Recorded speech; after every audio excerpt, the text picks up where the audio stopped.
I don't know whether you all hear, many, about 200 hours of conversations with these extraterrestrials, all through this tape recording system. I've had other conversations through a channel that we use. Her name is Phyllis Schlemmer. She lives in Israel. And there's a book written about it which is forbidden to be read in the United States. And I mentioned it briefly yesterday. It's called, I don't know, a little more space again. Anyway, it's called Briefing. Briefing for the landing on planet Earth, okay? Just write it all out so you can try to get it. Now, it's published in England only by Corgi, and I think it came out in 1979. But once in a while you can find it in some books. Sorry, we can't get it published because, you know, we're forbidden to talk to the public. We're bad people.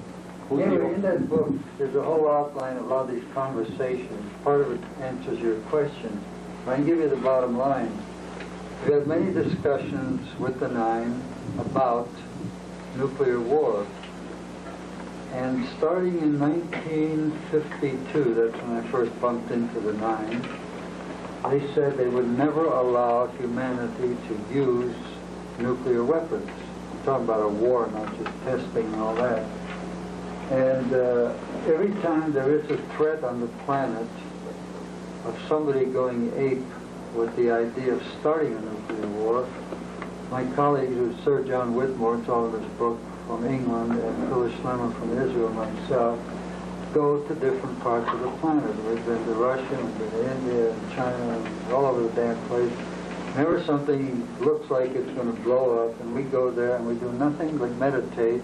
We have a fixed target, we know what we're meditating on or who, and we don't know whether it works or not. We have no way of telling. If you have a null result, you don't know. It's like the farmer out in Iowa. He says, you know, I got this whole thought way of getting rid of wild elephants on our plains here in Kansas.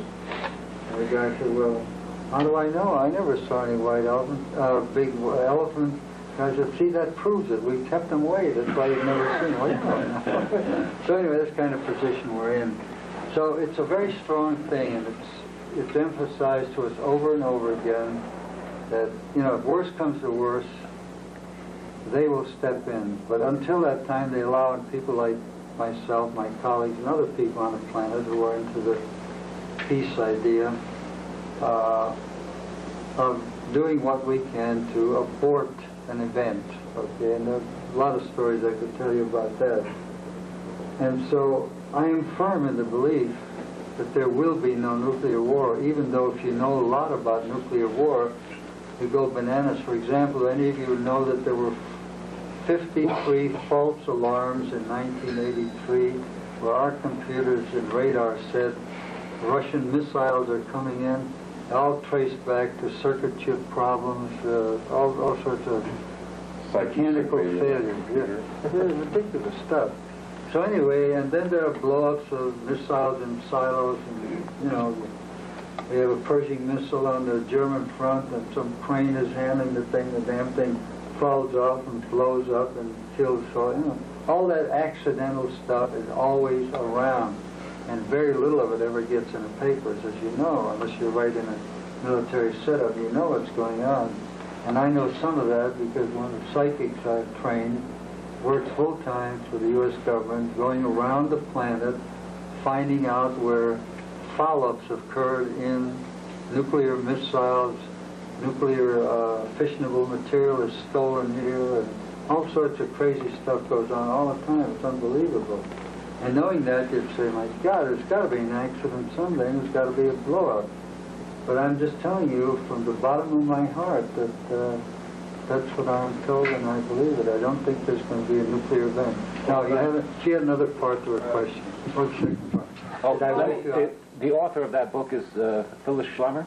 No, I'm sorry. It's Stuart Holroyd. He's a professional writer that we hired to do the book. Stuart. Sorry, I didn't give you that. Polaroid, H-O-L-R-O-Y-D. It's a pretty good little book. You might find it interesting. Too bad it's not available. There we should start a little underground press and get it around. Yes, I'm sorry, you get the No, other actually, the only other part was... beings. And somebody like me says, I'm talking to a nine and we're doing this with the teeth. Boy, this guy's either nuts or he's a maniac, and why should I listen to him, and blah, blah, blah, you know. The suspicion that somebody might not be, you know, straight and simple and telling a straightforward story. So that's always a problem, and that's why I don't speak about it very often. If I had network time and could reach 60 million people at a shot, I wouldn't mind going up there and they could shoot me afterwards if they got my message out, right? But it's a very delicate thing, okay? How do you reconcile... You had put Uri I on put Uri board. aboard. He did not observe this shutter effect on the things that he saw, but I made it clear that what he saw were robots. They were not people. They were not beings. So it's not a good test. He himself is also, well, I shouldn't say he is not. Whenever he's a bad boy, he's a young kid, and he is a bad boy once in a while, he gets teleported out in outer space and he disappears. And he's thrown back into wherever he left. And he tells me that when he's there, aboard a spacecraft, and is talking to real people, in the sense that we understand people, that they do look like real people, and they do have eyes and ears and hair and that sort of thing.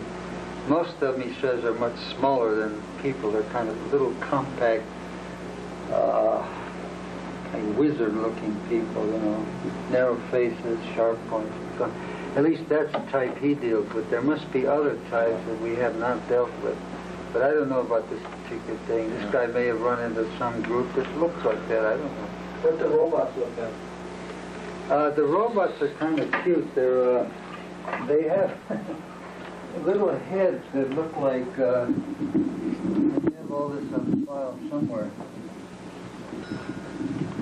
They have little heads that look like German World War I officers' helmets with a little spike like that. And, and then they have kind of a head thing that comes, a neck thing that comes straight down.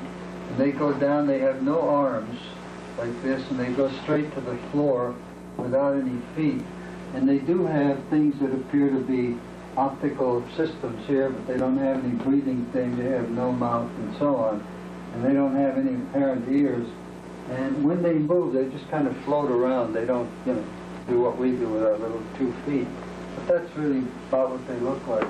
So apparently there's a whole computer in here, and there's a whole sensor system here, there's a brain that computes the information. And they say they hang around in space for millions of years. They've got pretty good reliability in their production line. Well,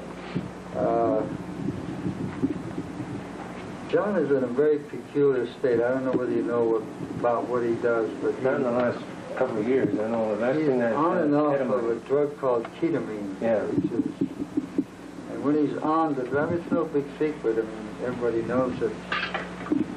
And when he's on the thing, he's impossible. And when I say impossible, he literally, absolutely, I've been with him when this happened, says, God, you old son of a bitch, I challenge you. I'm stronger than you are. I'm more powerful.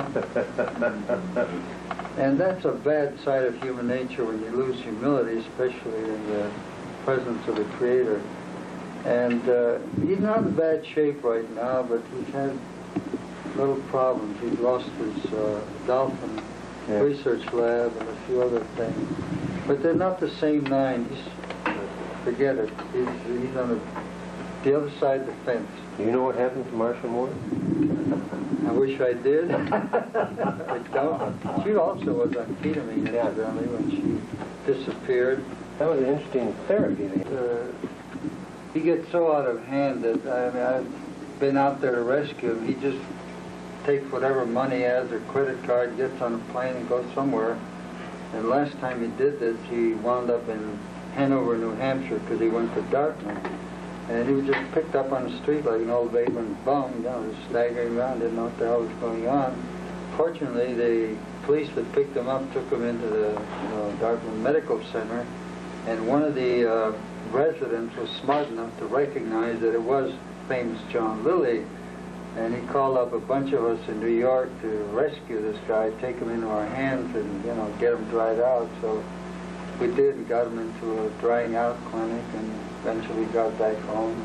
He starts out all over again. It's pathetic, Yeah.